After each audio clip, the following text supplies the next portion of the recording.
Oi, pessoal. A gente já ouviu falar que a gente se inclina para Deus. Mas será que Deus se inclina para a gente? Eu vim falar um pouco sobre isso à luz do Salmo 40, versículo 1. Diz assim: Coloquei toda a minha esperança no Senhor. Ele se inclinou para mim e ouviu o meu grito de socorro.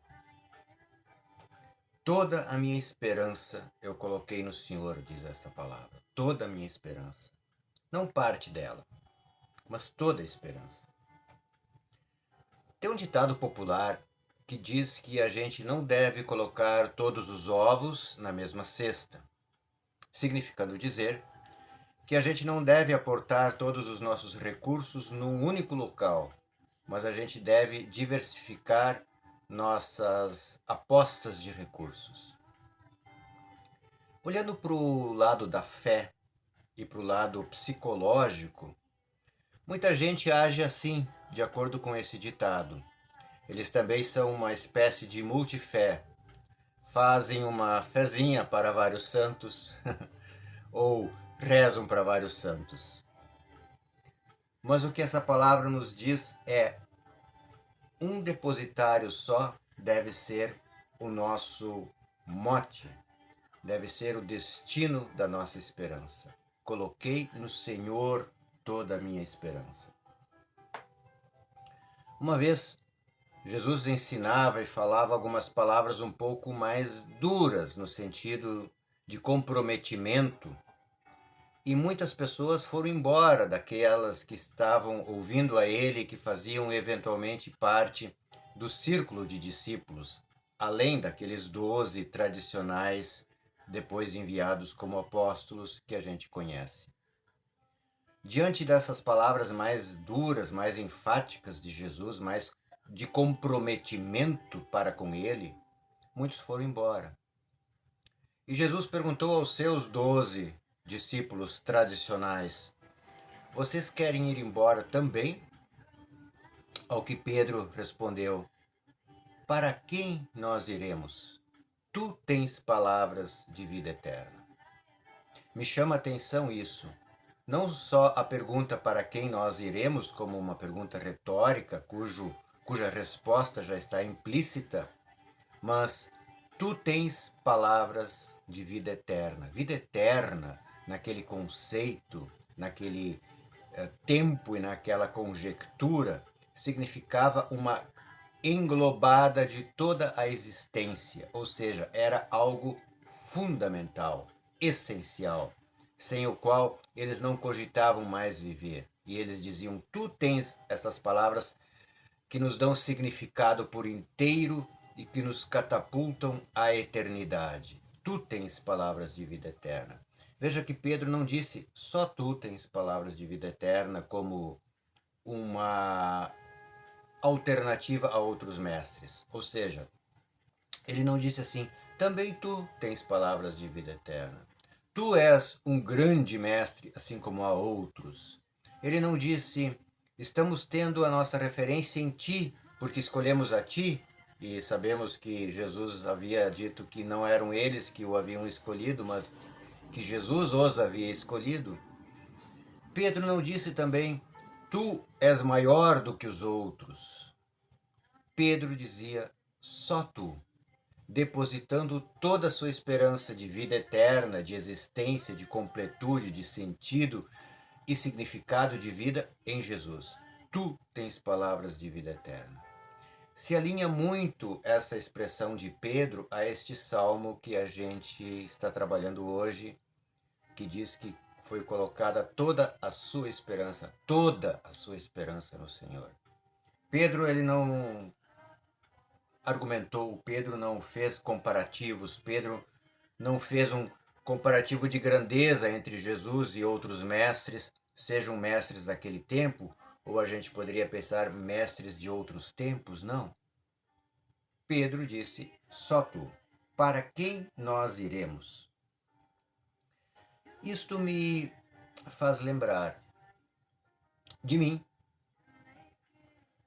e que eu tenho que perguntar para mim, será que eu também digo a Cristo a Jesus: só tu és o meu mestre, só tua é a doutrina que guia a minha vida, só em ti, exclusivamente em ti, unicamente em ti, deposito minhas esperanças de vida e de existência e de significado? Ou será que eu ando buscando outras fontes, outros caminhos, não como curiosidade intelectual, mas como significado? Será que eu também tenho essa consciência de Pedro e do salmista, dizendo: só tu, somente em ti coloquei toda a minha esperança? Pois é uma reflexão que eu tenho que fazer e eu te convido a fazer esta mesma reflexão. E aí entra este balizador, este mote para este nosso comentário, este nosso bate-papo de hoje, que diz que Deus se inclinou para ouvir aquele que só nele, só em Deus, colocava toda a sua esperança. E é aí que entra. Lembra? Lá no início eu dizia, nós fomos ensinados com a noção de que nós nos inclinamos diante de Deus, o reverenciamos, o escutamos, o seguimos, o obedecemos. Mas a palavra do Salmo diz que ele se inclina para nós. Isso não é uma reverência que Deus faz a nós ou um comprometimento dele em obedecer às nossas orações, não. Este inclina-se também não é um velhinho que lá de cima abaixa sua orelha e diz, hein? Não, este inclina-se é proximidade. É proximidade espiritual. É proximidade com a nossa mente, com o nosso coração, com a nossa alma, com o nosso ser. É uma iniciativa de Deus de se aproximar da gente. A gente o busca e a gente é ensinado a fazê-lo, e está certo isso. Mas vejam, antes, Jesus já havia chamado seus discípulos e não eles haviam escolhido a Jesus. Deus viera ao encontro da humanidade em Cristo e não a humanidade conseguiu ter o poder da plenitude do encontro com Deus, mas Deus teve que ter esta iniciativa. E aqui também Deus se inclina, significando dizer que ele tem a iniciativa de se aproximar da gente quando a gente ora, quando a gente fala com ele, quando a gente se coloca em comunhão com ele, quando a gente deposita nele todas as nossas esperanças. Quando a gente dá a ele a primazia e a exclusividade da nossa esperança, ele se aproxima de nós. Ele se inclina para nós. Como disse, não reverencialmente, mas de proximidade, como um pai para com um filho, ou uma mãe para com um filho ou uma filha, chegando bem pertinho, chegando bem próximo. Ele se inclina para nós. Isto deveria nos tocar, isto deveria ser significativo para nós. E a gente deveria aprender que para que isso aconteça, a gente deve seguir indo ao encontro dele todos os dias. A gente deve seguir depositando nele toda a nossa esperança. A gente deve seguir fazendo este caminho para o qual Jesus nos chamou, dizendo que ele é o caminho, a verdade e a vida.